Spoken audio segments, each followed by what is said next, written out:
다시 한번 인사합시다. 샬롬. 샬롬. 네, 좀 크게 인사하세요. 네, 밝게 인사하셔야지 서로 좋지요. 여러분의 기도 안에서 저는 아들을 잘 들여보내고 왔습니다.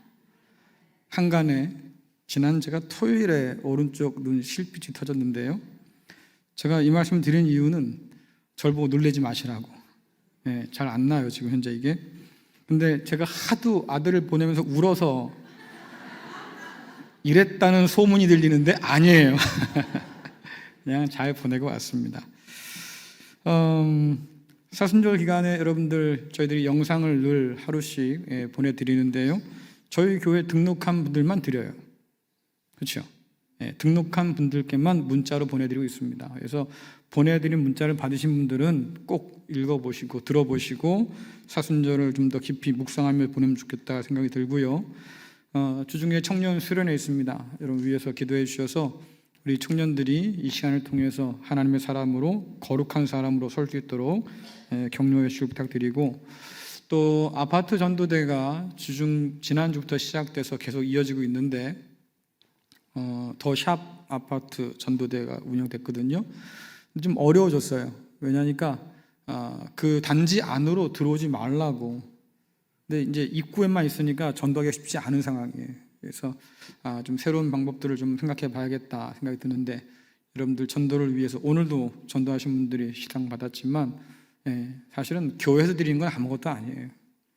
하나님께서 기뻐하신 일을 했으니까 하늘의 상이 클 줄로 믿습니다. 또 전도하면서 애쓰고 수고하신 분들 참 많은데 여러분들의 그 노고가 하나님 기억하시니 염려하지 마시고 또 지혜를 구하면서 기도하며 잘 감당해 주시기를 부탁드리겠습니다. 세상은 편의상 기독교를 종교로 분류합니다. 그래서 기독교는 여러 종교 중에 하나야, 이것이 사람들 생각에 있는 기본적 생각이죠. 그래서 여러분들에게 종교가 뭐예요? 물으면 여러분 뭐라고 그러시겠어요? 예? 종교가 뭐예요? 여러분 뭐라고 그러시겠어요? 기독교예요? 어떤 분 그래, 교회 다니는데요. 뭐 그 말이겠지만 어쨌든 사람들 생각 가운데서 기독교는 여러 종교 중에 하나다라고 하는 거고요. 그래서 이런 생각도 합니다. 종교가 뭐 달라봐야 뭐 다르겠어, 뭐 얼마 다르겠어, 다 거기서 거기지. 그래서 많은 사람들이 종교에 대해서 좀 더 냉소적인 그런 태도를 가지고 바라보고 있습니다. 자, 그런데 과연 기독교는 종교일까? 그리고 만약에 여러 종교 중에 하나라고 하면 도대체 다른 종교와 뭐가 다를까? 이게 문제잖아요. 우리가 생각해 볼 수 있겠지요. 기독교는 종교냐? 그리고 그렇다고 하면 다른 종교와 구별되는 뭔가 있느냐? 뭐 이런 문제인데, 이 문제를 두고 어느 해인가 기독교 학자들이 국제 대회를 모여서 토론했어요. 그러니까 학자들 간에도 의견이 분분한 거니까 저와 여러분들이 잘 모른다고 해도 괜찮아요. 하지만 학자들 사이에서도 갈등이 있고 논쟁이 붙어서 이게 쉽게 정리가 안 되고 있던 그런 때였습니다. 근데 그 토론장을 누가 지나가요? 영국의 유명한 사상가이기도 하고 또 기독교 변증가라고 하는 C.S. 루이스 교수가 지나가면서 삐쭉 봤어요. 당신들 뭘 이렇게 논쟁에 붙습니까? 그러니까 기독교가 다른 종교와 다른 게 뭘까를 두고 지금 토론 중입니다. 근데 이 C.S. 루이스가 딱 한마디 던졌습니다. 기독교가 다른 종교와 다른 건 딱 한 가지입니다. 바로 은혜지요. 은혜. 이 말을 듣고 학자들이 조용해졌대요. 생각해보니까 정말 그래요. 기독교는 하나님의 값없이 주시는 은혜를 이야기하는 종교입니다. 사실 저는 종교라고 보고 싶지도 않아요. 왜? 다른 종교와 분명히 다른 뭔가가 있기 때문인 거지요. 이 하나님의 은혜는 하나님의 긍휼하심에서 시작돼요. 하나님께서 우리를 긍휼히 여기시고 불쌍히 여기시고 우리를 사랑하실 때 비로소 놀라운 구원의 역사가 일어난다고 하는 것을 우리는 성경을 통해서 확인합니다. 예를 들자고 하면 이스라엘 백성들이 애굽에서 종살이 할 때 그들의 처지를 다 살펴보신 하나님께서 그들을 불쌍히 여기시고 그들을 건져내셨어요. 마찬가지로 그리스도 예수 안에서 저와 여러분은 이전에는 죄와 사망과 사단의 권세 아래 신음하며 살던 사람들이지만 그러나 하나님이 이런 우리를 불쌍히 여겨주셔서 우리를 택하시고 불러주시고 구원해 주셨다고 하지요. 그러니까 우리의 사랑 있기 이전에 누가 있었습니까? 우리를 먼저 사랑하신 하나님의 사랑의 은혜가 있었다라고 하는 것이고, 그 은혜가 가져다 준 것이 바로 그리스도 예수 안에서 우리가 구원받은 놀라운 선물이에요. 그래서 주님의 많은 비유 가운데서 이 하나님의 긍휼과 하나님의 구원을 가장 잘 보여주는 비유가 뭐냐라고 하면 지난주에도 살펴본 것처럼 기다리는 아버지의 비유지요. 종종 이 비유는 다른 이름으로 불리기도 합니다. 탕자의 비유 이렇게 불리기도 하는데, 비유의 앞뒤를 다 살펴보고 나면 그때 탕자의 비유보다는 기다리는 아버지의 비유라고 한 그 명칭이 더 어울리겠다 싶어요. 우린 지난주에 한번 살펴봤지요. 두 아들을 가진 한 아버지의 이야기, 그 이야기를 통해서 주님께서는 하나님의 긍휼과 구원을 우리에게 전달해 주시는데, 지난번에 살펴본 것처럼 온갖 모욕을 당했어요. 그리고 아들이 그렇게 떠나가 버렸는데 그 아들을 기다리는 아버지의 모습을 우리는 확인해 봤습니다. 이제 오늘은 이 본문을 통해서 조금 더 다른 관점으로 조금 더 자세하게 말씀 한번 들어가 보려고 하는데요. 어떤 분이 그래요. 지난주에도 이 본문이고 이번 주에도 이 본문이어서 본문이 잘못 나온 줄 알았습니다. 오늘 본문 맞고요. 다음 주에도 그 다음 주에도 이 본문 가지고 말씀을 전할 생각이에요. 자, 성경은 아버지의 유산을 받아서 떠났던 이 둘째 아들, 그러나 방탕하게 살다가 다 잃고 말입니다. 절망 가운데 놓여있던 이 아들의 상황을 우리에게 그대로 보여주고 있습니다. 누가복음 15장 15절부터 16절 말씀 같이 읽겠습니다. 시작. 가서 그 나라 백성 중 한 사람에게 붙여 사니 그가 그를 들러 보내어 돼지를 치게 하였는데, 그가 돼지 먹는 쥐염 열매로 배를 채우고자 하되 주는 자가 없는지라. 아멘. 아마 여러분 중에는 우리 교회 옆에 있었다고 하는 양조장을 기억하는 분이 계실 거예요. 지금은 그 땅을 사서 저희가 지금 주차장으로 쓰고 있습니다. 그 양조장이 있었을 때에 교인들 얘기를 들어보면 그런 얘기해요. 목사님 거기서 술집기 얻어가지고 배 채워 살았어요. 한참 배고플 때 얘기입니다. 먹을 것이 마땅치 않을 때, 배가 너무 고프니까 술을 담그고 난 그 찌꺼기를 가지고 말입니다, 배를 달랬던, 지금은 줘도 먹지 않을 그 술집기인데 그때는요 없어서 못 먹었어요. 그래서 그것도 먹지 못해서 배를 고를 때가 있었어요. 이런 얘기를 제가 들은 적이 있거든요. 얼마나 안타깝고 얼마나 비참합니까? 아버지의 품을 떠난 아들의 처지를 생각해 보세요. 먹을 것이 없어서 돼지가 먹고 있는 쥐염나무 열매를 보면서 말입니다, 침을 질질 흘리고 있는데, 왜 그러냐 말씀 보니까 주는 자가 없어요. 주는 자가 없어요. 모든 걸 다 가지고 떠나서 말입니다, 신나게 쓸 때는 친구들도 많았고요, 주변에 사람들이 벅적벅적했었는데 다 잃고 가난하게 되니까 다 떠나고요, 그를 도와주는 사람이 아무도 없어요. 그럼 집으로 돌아가면 되잖아요. 근데 돌아가기가 싫은 거야. 왜? 자존심이 있지. 내가 어떻게 돌아가? 그 큰 소리 치고 나왔는데 말입니다, 어떻게 돌아가? 그러니까 돌아가지도 못하고 그 이방 먼 나라 땅에서 뭐 합니까? 종살이 해요. 자, 유대인이 이방인에게 종살이 한다? 이것도 끔찍한 노릇인데, 그 둘째 아들에게 맡겨진 일이 뭡니까? 돼지를 먹이는 일이에요. 여러분들, 이건 더 끔찍한 거예요. 그러니까 유대인으로서는 내려갈 바닥이 없을 만큼 완전히 내려간 상황, 이게 바로 둘째 아들이 처한 상황인데, 더 안타까운 것은 뭐냐면 주는 사람이 없어요. 돼지 먹이 그 뭐 얼마 대단하다고, 그렇잖아요? 종으로 살면서 배가 고프니까 그걸 바라보면서도 먹질 못하고 있습니다. 주는 사람이 없으니까. 돼지가 먹을 건 있는데 사람이 먹을 게 없습니다. 여러분, 얼마나 야박해요. 돼지도 먹고 사는데 말입니다, 나는 도대체 왜 이렇게 굶주리며 살까? 이 아들의 신세는 또 얼마나 비참합니까? 그런데 성경은 이것이 바로 아버지의 품을 떠난 아들의 비참한 모습이라고 우리에게 보여주는 거예요. 주님께서 하고 싶은 말씀이 뭐겠습니까? 하나님을 떠난 사람의 삶이 이렇게 비참하다라고 하는 거겠지요. 그 돼지 우리 앞에서 참 많은 고민을 했을 겁니다. 너무 비참하다부터 시작해서, 야, 이러다 내가 정말 죽겠구나. 그럼 내가 어떻게 될까? 집으로 돌아갈까 말까? 얼마나 고민하고 얼마나 망설였을까? 근데 쉽게 마음을 탁 먹을 수 있는 일이 아니잖아요. 왜? 내가 돌아간다고 해도 아버지가 나를 받아줄까? 그렇잖아요. 아버지한테 그 모욕과 치욕을 다 안겨주고 말입니다. 내가 나왔는데 이런 나를, 지난 과거를 다 잊고 나를 받아줄까? 괘씸하다고 말이죠. 넌 내가 이제 없는 자식 쓰겠다고 호적에서 파버리진 않았을까? 확신할 수가 없잖아요. 그러니 돌아가기가 참 어려워요. 형은 또 어떻습니까? 이미 이 둘째 아들은 자기 몫을 받아 나와서 다 탕진해 버렸어요. 이제 아버지에게 남은 그것은 누구 거예요? 형 몫이잖아요.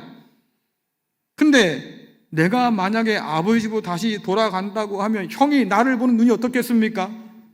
저놈이 지껏 다 해먹고 나서는 이제는 내 것까지 뺏어 먹는구나, 이러지 않겠냐 그 말이에요. 가족 사이, 형제 사이 말입니다. 돈 때문에 서로 원수되는 사이가 오늘만 있던 게 아니라 그 말이에요. 돈 때문에 부모 자식이 원수되는 그 일들이 오늘만 있던 게 아니라 그 말이에요. 그때도 있었으니까. 그러니 쉽게 결정을 내릴 수가 없는데, 그래도 오늘 말씀 보니까 집으로 돌아가기로 결정을 내렸어요. 왜? 이러다간 죽겠구나 싶은 거지. 발등에 불 떨어진 거예요. 네.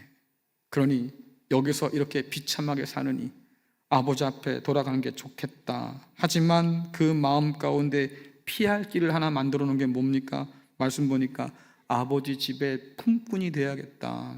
품꾼이 돼야겠다. 이 품꾼이란 단어는요, 예수님의 포도 그 연 일꾼 비유 있지 않습니까? 아침에도 와 있고 점심에도 와 있고 저녁에도 와 있고, 이 일을 구하지 못해서 있는 사람들을 한 주인이 포도원에 다 들여보내 놓고, 그때 그게 품꾼이에요. 일용직 노동자주요. 여러분, 성경은 단어를 선택할 때 굉장히 신중하게 선택합니다. 종이란 단어를 쓸 수도 있었는데 굳이 품꾼이란 단어를 쓴 이유가 분명히 있다고 하는 거죠. 그러니까 예수님 당시에 그 1세기의 중동 문화의 관점으로 보자고 하면, 그래서 이 아들이 조금 다르게 보이기 시작하는 거예요. 이전까지 이 아들은 사람들에게 그렇게 생각했어요. 아, 이 사람이 회개하고 아버지께 돌아온 사람이구나. 근데 품꾼이란 단어를 중심으로 생각해 보면 이 사람이 정말로 회개했을까 싶은 생각이 드는 거죠. 왜냐니까 이방 땅에서 남의 집에 종살이를 살아보니까 이게 만만치가 않아요. 얼마나 비참한지. 두 번 다시는 종살이 못하겠다 싶은 거지요. 그래서 그가 마음껏 푼 게 뭐겠습니까? 내가 품꾼이 되어야겠다. 품꾼은 뭡니까? 종처럼 주인의 소유물이 아니에요. 일손이 필요한 곳에 고용되어서 일을 하고 일당을 받을 수 있는 일종의 자유직이라고 하는 얘기지요. 그러니 내가 아버지 집에 품꾼이 되면 아버지가 날 그냥 두겠냐? 그래도 혈육인데. 그러니까 일감을 몰아주면 내 일감이 떨어질 일도 없고 말입니다. 그렇게 나는 품꾼으로 벌어먹고 살 수 있겠지. 놀고 먹는 것도 아니니까, 일한 대가를 받는 거니까 재산 축낸다고 형이 나에게 눈치 줄 일도 없겠지. 정 나한테 뭐라고 하면 나도 큰 소리 한번 치면 되지 뭐. 내가 노냐? 나도 열심히 벌어서 말이지 갚으면 될 거 아니야. 큰 소리 칠 마음도 있으니까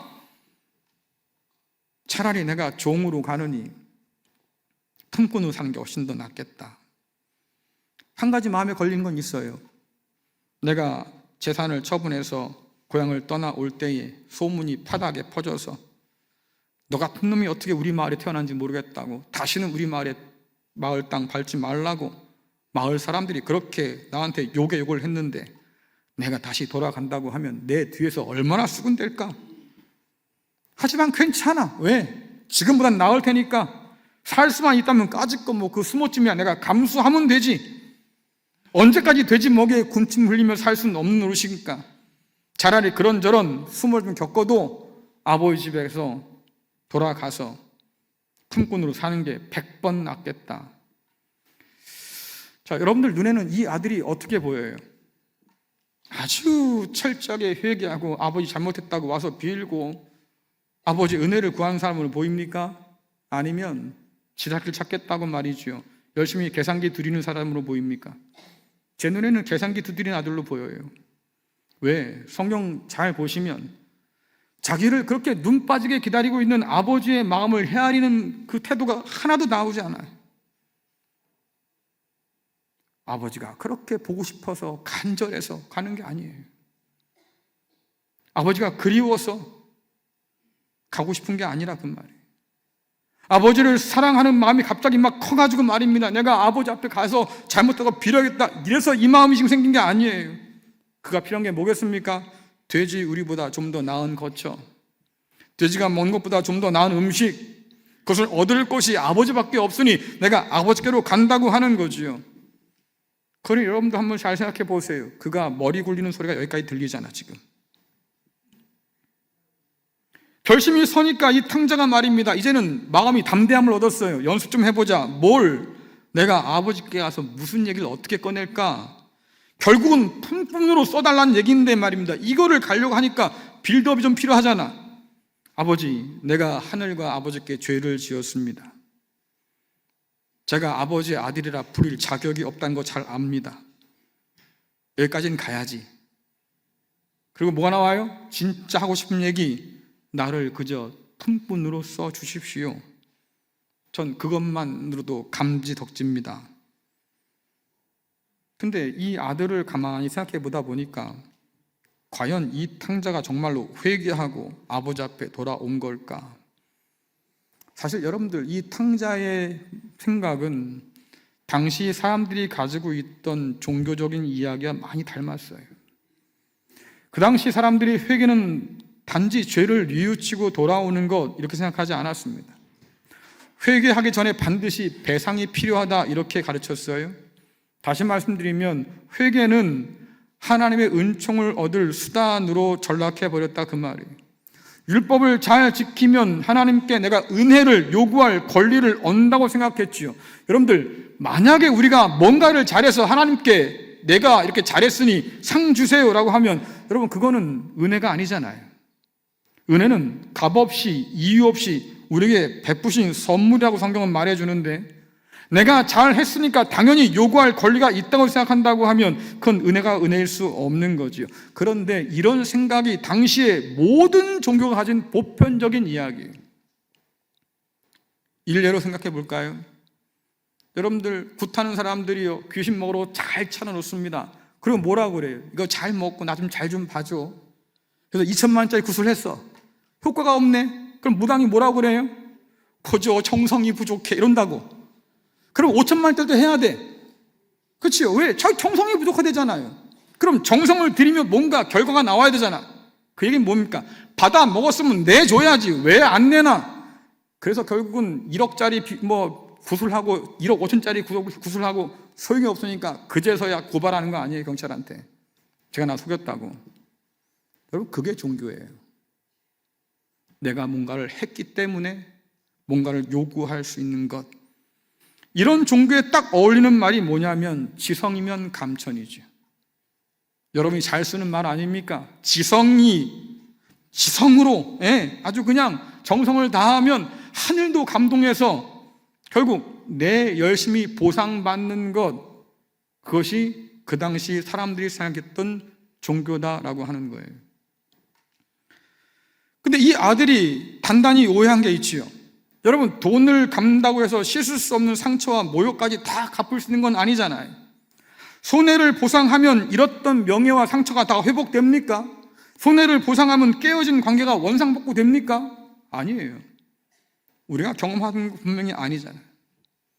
누군가 내 마음에 대못을 박았다고 생각해 보세요. 미안해 라고 하면 그 대못이 빠집니까? 빠진다고 쳐. 뺐다고요. 그럼 뭐가 남아요? 뭐가 남아요? 빈 자국이 또 남잖아. 못 자국이. 이거 지워져요? 안 지워져요. 여러분, 그렇게 쉽게 생각하면 안 된다고. 그래서 많은 사람들이 사고를 당한 다음에 왜 보상을 거절합니까? 그 사람이 더 많은 돈을 얻기 위해서 보상 거절한 것 같아요? 아니에요. 사과가 먼저다, 그 말이에요. 왜 나한테 잘못했다고 말을 안 하냐, 그 말이죠. 진정한 사과가 있어야지 그나마도 이것이 용서될까 말까인데 그거 없이는 안 된다는 거 아닙니까? 그러면 하나님과의 관계 속에서 과연 우리는 하나님께 배상할 수 있을까요? 여러분 배상 능력이 있어요? 예? 여러분이 하나님께 저지른 그 죄에 대해서 여러분 배상할 수 있겠냐고요. 저는 할 수 있을 것 같은데요. 왜요? 제가요, 보기보다는 괜찮은 사람이어서 저는 조금 죄를 졌거든요. 그건 여러분 생각이고, 그 조금씩 그 죄를 위해서 하나님께서 아들을 아끼지 않고 내어주셨다고 하면 또 그러겠지. 거봐요, 하나님이 과한 걸 아니까. 난 그 정도는 아닌데 괜히 하나님이 오버해가지고 아들을 십자가에 내어놓은 거라고. 여러분, 이러면 큰일 나는 거예요. 우리가 하나님께 배상할 길이 없어요. 우리 힘으로는 하나님과의 무너진 관계를 회복할 길이 없다고. 하나님께서 먼저 우리에게 손 내밀어 주시지 않는 한 우리는 결국 파산한 사람일 수밖에 없는 거죠.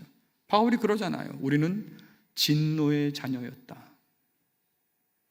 그런 우리를 하나님께서 사랑하시고 택하시고, 성경 보니까 먼저 사랑했다고 하니까, 하나님의 그런 것이 없었다고 하면 여전히 우리는 하나님께 뭔가를 배상할 책임 있는 사람일 텐데, 배상할 수 없으니 결국 진노를 받을 수밖에 없겠다라고 하는 거고, 이런 관점을 가지고 말입니다. 이 아들을 보니까, 품꾼이 되기를 고집하는 이 아들을 가만히 생각해 보면 여전히 알량한 자존심을 가지고 있는 거예요.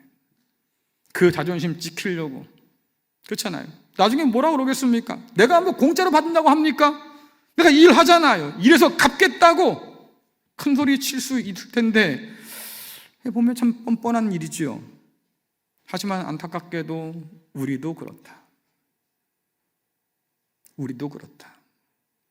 하나님 앞에 서 있다고 하지만 여전히 우리도 뻣뻣이 살아 있어서 하나님 앞에서 콧대 높이고 앉아 있고 말입니다. 얼마나 시건방 떨고 앉아 있습니까? 그게 우리일 수도 있겠다. 여러분께서 하나님 앞에 나올 때는요, 계급장 떼고 오시는 거예요. 그렇죠? 사회에서 뭐가 됐든 상관없어요. 여기 오면 다 죄인이에요. 하나님의 은혜가 필요하고 하나님의 용서가 필요하고 그리스도 예수의 구원이 필요한 죄인이라고. 우리는 그 마음 가지고 여기 와 있냐 그 말이죠. 그 마음 가지고 있다고 하면 여러분들 낮춰야 돼요. 낮춰야 된다고. 저 사람보다 내가 조금 나아, 이런 생각 따윈 접어두시라고. 왜? 그럴 땐 은혜가 은혜일 수 없는 거예요. 이런 아들을 아버지는 전혀 생각지 못한 방식으로 맞이했다고 지난주에 살펴봤어요. 자, 누가복음 15장 20절부터 23절 말씀 같이 읽겠습니다. 시작. 이에 일어나서 아버지께로 돌아가니라. 아직도 거리가 먼데 아버지가 그를 보고 치긴히 여겨 달려가 목을 안고 입을 맞추니, 아들이 이르되 아버지, 내가 하늘과 아버지께 죄를 지었사오니 지금부터는 아버지의 아들이라 일컬음을 감당하지 못하겠나이다 하나, 아버지는 종들에게 이르되 제일 좋은 옷을 내어다가 입히고 손에 가락지를 끼우고 발에 신을 신기라. 그리고 살진 송아지를 끌어다가 잡으라. 우리가 먹고 즐기자. 아멘. 돌아오는 아들을 먼저 알아본 것도 아버지고요. 그런 아버지가 오는데 뛰어가서 아버지를 아는 게 아들이 아니고 아버지가 먼저 와서 아들을 안고 입을 맞춰 주었어요. 지난주에 드린 말씀처럼 그러지 않았다고 하면 마을 사람들에게 아마 멍석맞이를 당했을 겁니다. 그러니 아버지가 그 수치를 다 안고는 아들을 끌어안은 거지요.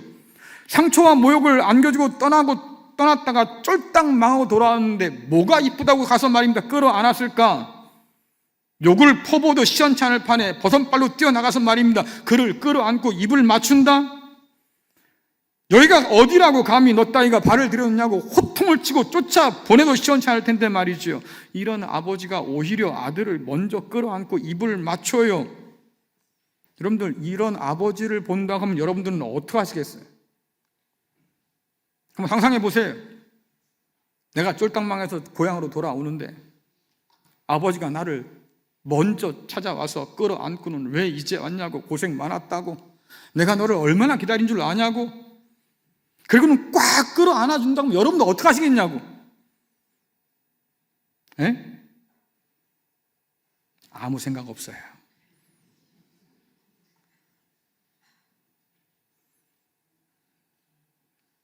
아이고 참 큰일이다.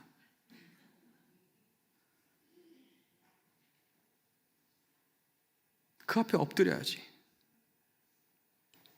내가 잘못했다고, 내가 아버지 마음에 정말 못할 짓을 했다고, 나를 용서해달라고, 내가 차마 아들이라 일컬음 받지 못하겠으니 그냥 나를 종으로라도 써달라고. 여러분, 그게 마땅한 일이지. 근데 오늘 아들이 뭐라고 그럽니까? 그 아버지 앞에 말이죠, 자기가 준비한 말을 아주 차분하게 꺼내놔요. 아버지, 내가 하늘과 아버지께 죄를 지었사오니. 한번 그려보시라고. 아버지가 지금 꽉 안고 있는데요, 이 아들이 아버지를 아는 게 아니에요. 이거는 내가 예상하지 못했던 일인데, 아버지 어쨌든 잠깐만요, 제가 할 말은 좀 해야 될 것 같아요. 아버지, 내가 하늘과 아버지께 죄를 지었사오니 지금부터는 아버지 아들이라는 일컬음을 감당하지 못하겠는데, 문제는 미처 준비한 말이 다 끝나기 전에 아버지가 아들을 끌어안고 종들을 불러요. 빨리 가서 가장 좋은 옷 갖고 와. 내 반지도 갖고 오고 신발도 갖고 와. 왜 그러겠어요? 여러분, 그 집에서 가장 좋은 옷은 아버지 옷이에요. 아버지 옷이라고. 그 옷 갖다 입혀라. 반지는요, 상속자라는 표시잖아요. 그냥 멋스럽게 치장하려고 주는 반지가 아니고 아버지의 모든 권리가 담긴 반지라고. 그 반지를 끼워주라고 그래요. 신발은 또 왜? 분명히 신발을 신지 않았지요. 그러니 신발 갖고 오라고 그랬지. 근데 왜 신발이 없을까? 노예로 살았거든. 이방 땅에서 종되어 살았거든. 여러분, 그 당시에 종은요, 노예는 신발을 못 신어요. 근데 아버지가 뭐라고 그럽니까? 너 종 아니야. 넌 내 아들이니까 신발 갖다 신겨. 어디 그것뿐이에요. 뭐 이쁘다고 말입니다. 여러분들, 소고기 중에 제일 좋은 고기는 뭐예요? 송아지 고기지. 아니, 그 비싼 고기를 왜 잡아가지고 이 아들 죽였어? 뭐 이쁘다고. 근데 잡으라 그 말에 동네 잔치를 벌입니다. 여러분 한번 생각해 보세요. 이런 일들이 아버지가 아들을 품에 안고 내린 명령인데, 아들이 미처 다 하지 못한 말이 있죠. 준비해온 말이 있잖아요. 근데 중간에 아버지가 잘랐다고. 그 말이 뭡니까? 에? 미처 다 하지 못한 말. 아버지, 나를 품꾼으로 써주십시오. 여러분들 혹시 드라마 보셨어요? 드라마에 보면 특정한 드라마가 아니고 그냥 보통 나오는 드라마 중에 이런 장면 있잖아요. 왜? 뭔가 이렇게 말을 하려고 그러니까 잠깐만. 듣고 싶지 않아? 뭐 이런 거. 딱 그 상황이야 지금. 예, 딱 그 상황. 마지막 정말로 하고 싶은 그 한 방. 아버지, 내가 사실은요, 품꾼이로 좀 써달라고 내가 이 말 하려고 왔는데 내가 너한테 그 말 듣고 싶지 않아. 왜? 여러분 생각해 보세요. 오랫동안 기다려온 아들이에요. 언제 올까 오매불망 떠난 것만 바라보고 살던 아버지 아닙니까? 그 아들이 돌아왔는데 하는 말이 뭐예요? 품꾼으로 써달라고? 여러분, 그 말 듣고 싶겠어요? 아버지가? 기껏 돌아온 아들이 품꾼을 자처한다고 하면 아버지의 마음은 또 얼마나 아플까? 그러니 그만하지 말라는 거예요. 문제는 여기서 아버지와 아들의 다른 생각이 극명하게 드러납니다. 아버지의 마음과 아들의 마음이 같이 딱 만난다면 얼마나 좋겠어요. 하지만 성경을 보니까 자주 어긋나. 하나님과 이스라엘 백성의 마음이 자꾸 어긋난다고. 성경에 보니까요, 이 엇갈림을 표현하는 단어 가운데 두 개가 있는데, 하나가 뭐냐면 그러나, 또 하나는 끝까지. 이 두 단어가 어떻게 하나님과 우리의 상반된 태도를 보여주는지 한번 들어보세요. 하나님의 은혜에도 불구하고 우리는 끝까지 그렇게 고집을 부리네요. 그런데 끝까지 고집을 부리는 우리를 하나님은 그렇게 끝까지 사랑하신다고 성경은 말합니다. 우리가 아버지의 가슴에 대못을 박아도, 그러나 하나님은 그런 우리를 사랑하셔서 은혜를 베푸신다고 말하고, 그런 은혜가 우리 앞에 놓여있다고 성경이 그렇게 증거함에도 불구하고, 그러나 우리는 하나님의 그 은혜에 등을 돌리고 살 때가 얼마나 많냐 그 말이에요. 종종 그 생각 들어요. 아니, 이런 우리를 하나님은 어쩌자고 택하셨을까? 그리고 우리는 어쩌자고 이 하나님의 마음, 하나님의 그 사랑을 이렇게 몰라줄까?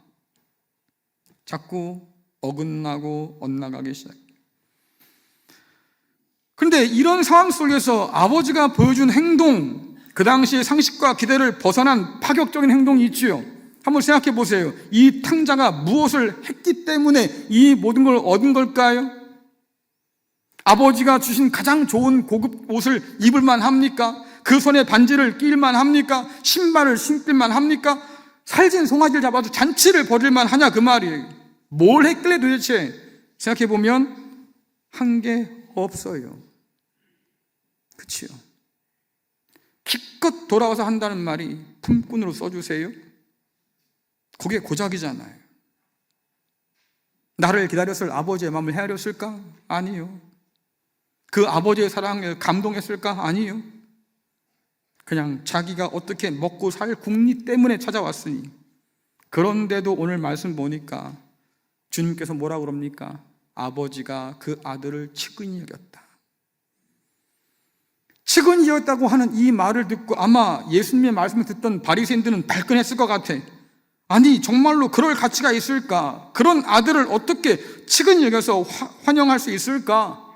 호적에서 파버리고 말입니다. 네가 죽은 사람 취급하고 살 거야. 뭐 이래도 시원칠판에 어떻게 다시 아들로 그를 받아들일 수 있을까? 그런데 주님은 분명히 말씀합니다. 아버지는 그 아들을 측은히 여겼어요. 불쌍히 여겼어요. 긍휼히 여겼어요. 성경은 그것이 하나님의 마음이라고 우리에게 소개해 주잖아요.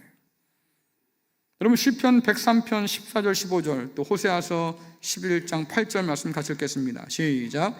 아버지가 자식을 긍휼히 여김같이 여호와께서는 자기를 경외하는 자를 긍휼히 여기시나니 이는 그가 우리의 체질을 아시며 우리가 단지 먼지뿐임을 기억하심이로다. 에브라임이여 내가 어찌 너를 놓겠느냐? 이스라엘이여 내가 어찌 너를 버리겠느냐? 내가 어찌 너를 아드마같이 놓겠느냐? 어찌 너를 수호임같이 두겠느냐? 내 마음이 내 속에서 돌이키어 나의 긍휼이 온전히 불붙듯 하도다. 아멘. 여러분들 하나님께서 아셔요. 근데 그 안다고 하는 것이 어쩌면 우리에게 심판을 가져오기에 마땅한 일이다 그 말이에요. 그런데도 오늘 뭐라고 말씀하십니까? 내가 너를 버리려고 했어. 내가 너를 때리려고 했어. 내가 너를 심판하려고 했어. 손이 여기까지 올라갔어. 그런데 차마 내가 너를 못 놓겠다. 말씀이 뭐라 그럽니까? 나의 긍휼이 온전히 내 속에서 불 붙는 듯해서 그 불이 아무것도 꺼지지가 않아서 내가 너를 놓지 못하겠어. 여러분 긍휼이 불 붙는 이 마음이야말로 돌아온 아들이 알아야 했던 마음이잖아요. 하지만 그는 알지 못했어요. 아들은 그 아버지 앞에서 체면치레할 마음으로 왔지만 그러나 상처 입은 아버지는 오히려 자기 체면을 다 내려놓고 아들에게 달려와서 그를 안고 입을 맞춰줍니다. 아들은 그 알량한 자기 자존심 지키려고 말입니다. 계산기 두드렸지만 그러나 아버지는 그런 아들을 보호하기 위해서 자기의 모든 걸 다 내려놨어요. 이 비유는 주님께서 바리새인을 향해서 하신 비유라고 성경은 말하고 있고 비유의 배경이 있지요. 예수님께서 죄인들과 함께 먹고 마셨어요. 있을 수 없는 일이에요. 어떻게 저 죄인들과 함께 밥을 먹어? 어떻게 얼굴을 마주대고 대화를 나눠? 있을 수 없는 일들이지. 바리새인들이 수군거리니까 주께서 이 비유를 통해서 뭐라고 말씀하십니까?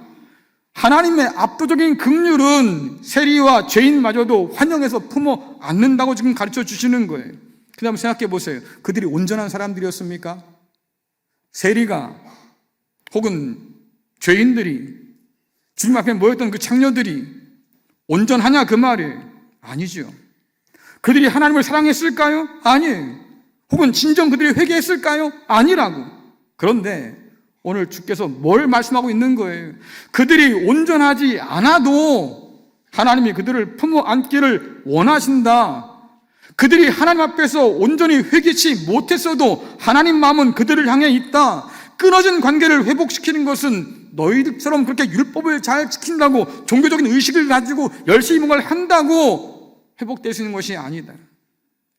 율법적인 열심과 종교적 의의가 우리를 구원하는 것이 아니고 오직 우리를 먼저 사랑하신 그 하나님의 긍휼함이 우리를 품어 안으시고 자녀 되게 하신다고 주님은 이 비유를 통해서 지금 가르쳐주고 있는 거예요. 그래서 바울이 말합니다. 이 긍휼이, 이 사랑이 우리에게 부어졌다고 말하지요. 로마서 5장 5절 같이 읽겠습니다. 시작. 소망이 우리를 부끄럽게 하지 아니함은 우리에게 주신 성령으로 말미암아 하나님의 사랑이 우리 마음에 부은 바 되었다. 하나님의 사랑이 우리에게 부은 바 되었어요. 하나님께서 성령을 통해서 우리 가운데 알게 하신 거예요. 이런 하나님 앞에서 여러분 우리는 오늘 어떤 마음으로 서 있을까?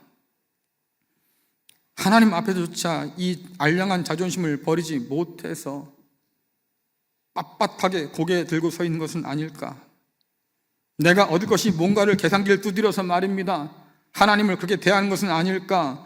여러분, 사랑은 계산하는 게 아닌데 우리는 계산기를 두드리고 있으니 이게 얼마나 모독하는 겁니까, 하나님을? 우리가 하나님 앞에서 뭔가를 해야만 은혜를 받을 수 있다고, 여러분, 성경은 한 번도 그렇게 가르친 적이 없고요. 저도 그렇게 가르친 적이 없어요. 왜? 그건 종교적인 원리잖아요. 내가 뭔가를 내놓아야만 신도 그걸 받아 먹고 내게 뭔가를 주지. 기부엔 태액이 돼야 되는 거니까. 내가 먼저 신에게 뭔가를 줘야 신이 나에게 줄 수 있으니까. 여러분, 이건 종교예요. 근데 하나님은 이걸 완전히 뒤집어 놨죠. 내가 나에게 뭘 줘서가 아니라 너는 내가 사랑하는 사람이니까 내가 먼저 내게 줄 거야. 이게 하나님 방법 아닙니까? 그러니까 우리가 종교로 하나님께 나가는 것이 아니고요, 하나님의 사랑에 압도되어서 감사함으로 하나님께 마땅히 무릎 꿇어서 하나님을 높이는 것, 여러분, 그것이 기독교가 말하는 관계의 핵심이에요. 바울은 우리에게 종의 영이 아니고 양자의 영이 부어졌다고 말하지요. 그 결과가 뭡니까? 우린 더 이상 종으로 있지 않아요. 하나님을 아버지라 부르는 자녀로 있게 된다고 하는 얘기지요. 자, 로마서 8장 15절 말씀 같이 읽겠습니다. 시작. 너희는 다시 무서워하는 종의 영을 받지 아니하고 양자 영을 받았으므로 우리가 아빠 아버지라고 부르짖느니라. 아멘. 우리는 기독교라는 종교에 속한 사람들이 아니고 우리를 먼저 사랑하신 그 아버지의 관계 속에서 자녀로 받아들여진 사람이에요. 그 사랑에 압도당한 사람은 품꾼으로 살지 않습니다. 뭔가 대가를 요청하고 자기의 노동력을 제공하는 그런 품꾼으로 살지 않는다, 그 말이에요. 우리는 기독교라는 종교가 아니고 하나님과의 관계 속에 사는 사람으로 부름받아서 저와 여러분은 하나님의 자녀라고 불림받고, 하나님께는 약속하셨습니다. 내가 너의 아버지가 되기를 기뻐했고 네가 쓸 모든 것들을 다 공급하여 줄 거야. 우리는 뭔가를 얻고자 하나님을 섬기는 것이 아니고 그 모든 걸 주신 하나님을 기쁘게 섬긴다고 성경은 우리에게 가르치고 있지요. 그래서 여러분들, 하나님의 사랑 앞에 서 있다고 하면 품꾼으로 살지 마세요. 자녀로 살 수 있기를 간절히 축원합니다. 드라마 장면 하나 더 말씀드릴까요? 아까 말씀드린 것처럼 포옹을 와락하는데요, 한 사람은 손이 그냥 있어요. 어떡할까? 끌어안을까 말까, 끌어안을까 말까, 이 어정쩡한 상태 있잖아. 뭔가 되게 멋쩍은 상태. 근데 마음이 정해져. 내가 이 사람이 나를 그렇게 전심으로 나를 끌어안아 주었구나. 그것이 깨닫게 되고 느껴지면 그 얼었던 손이 점점 내려가서 품어 안지요. 오늘 하나님이 아들에게 원한 건 바로 그거였을 거예요. 내가 너를 품어 안으면 너는 나를 와락 품어 안으면 좋겠다. 여러분, 그런 마음으로 지금 살고 계시냐고. 하나님이 여러분들을 품에 안아 주셨는데 나도 그 하나님을 와락 끌어안고 살고 있냐고. 여러분, 그럴 때만 내가 아들인 거예요. 그럴 때만 내가 자녀인 거예요. 하나님이 나를 찾아오셔서 품어 안아줄 때, 나도 그 하나님을 와락 끌어안을 때 비로소 우리는 하나님의 자녀로 서 있는 거예요. 그렇지 않고서는 여러분들, 종이 됐든지 품꾼이 되었든지 결국 뭔가를 얻어야만 헌신하고자 하는 사람이 되고 만다, 그 말이에요. 오늘 한번 생각해 보세요. 나는 오늘 누구로 서 있을까? 내게 모든 걸 다 내어놓으신 그 아버지 앞에서 나는 오늘 품꾼으로 서 있을까? 아니면 하나님의 사랑받는 자녀로 서 있을까? 여러분들 하나님을 꼭 끌어안기를 간절히 축원합니다. 하나님의 자녀로 사는 이 특권을 잃지 않는 저와 여러분 될 수 있기를 간절히 축원합니다.